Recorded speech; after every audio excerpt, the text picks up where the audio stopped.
Hello, my name is Bob Brammer. Today, I'm standing in front of our current police headquarters at 990 East 2nd Avenue.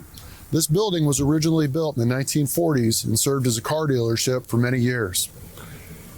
In the late 50s, this building actually burnt down and was reconstructed as a joint fire station and police department and dispatch center. At that time, we had 11 officers.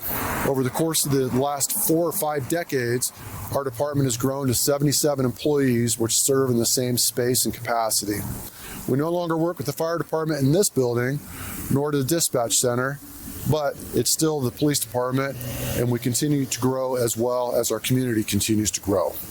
So what I'd like to do today is take you for a walking tour of our facility so you can see what our needs are and what our spatial requirements are as we currently serve our community.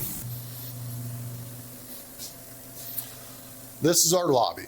This is where the public comes for their first interaction with our police department. If it's going to be the property technicians, the records technicians, our detectives that are upstairs, our professional staff that are in the back area, or just simply filing a police report with our officers, this is where the public comes. In this space, we also integrate all members of our public. So everybody that interacts into this area is going to be either a witness, a victim, a community member that's seeking assistance, or even suspects in some cases in the same space. It's small, it's cramped. Our seating areas date back to the 70s or 80s as far as our furniture goes. And there is actually no flow to be able to really work the efficiencies of our different components, and there's no privacy here for conversations to be had without other people listening in or being able to overhear those conversations.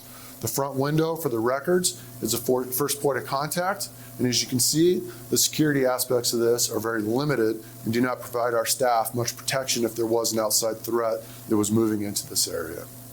Also right now, we're in the process of a dilapidated roof, and as you can see, our challenges are much more than just space and flow within the organization.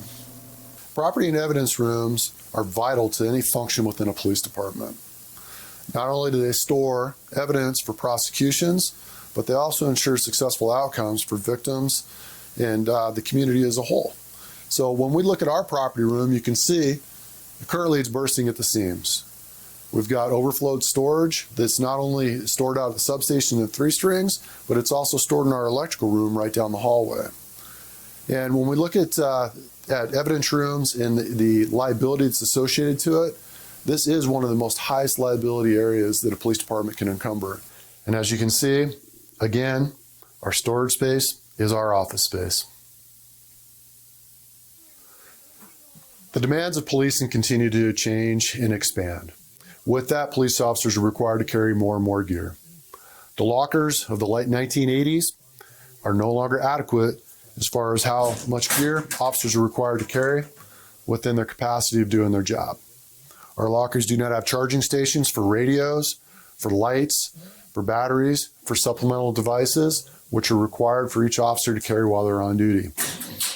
Lockers are supposed to be secure areas where people can put their personal gear as well as their equipment.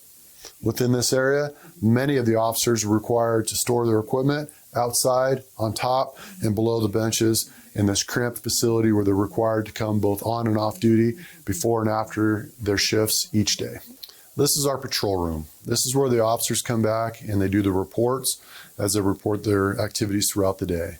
As you can see, there's a minimum amount of workstations that are here, and many times the officers have more work than they have the ability to get their work done.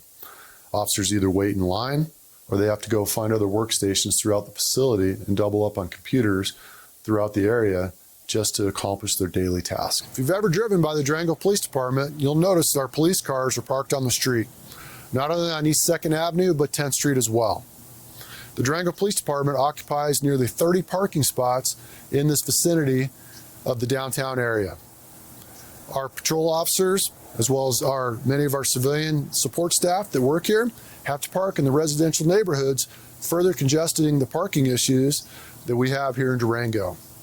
Also out in front, we only have 2 spots which are reserved for our visitors. That visitor parking is essential for those that are coming to the police department seeking any type of service that they may need. Thank you for taking your time today. to watch this video and gain a better understanding of the challenges the Durango Police Department faces when it comes to our facility needs.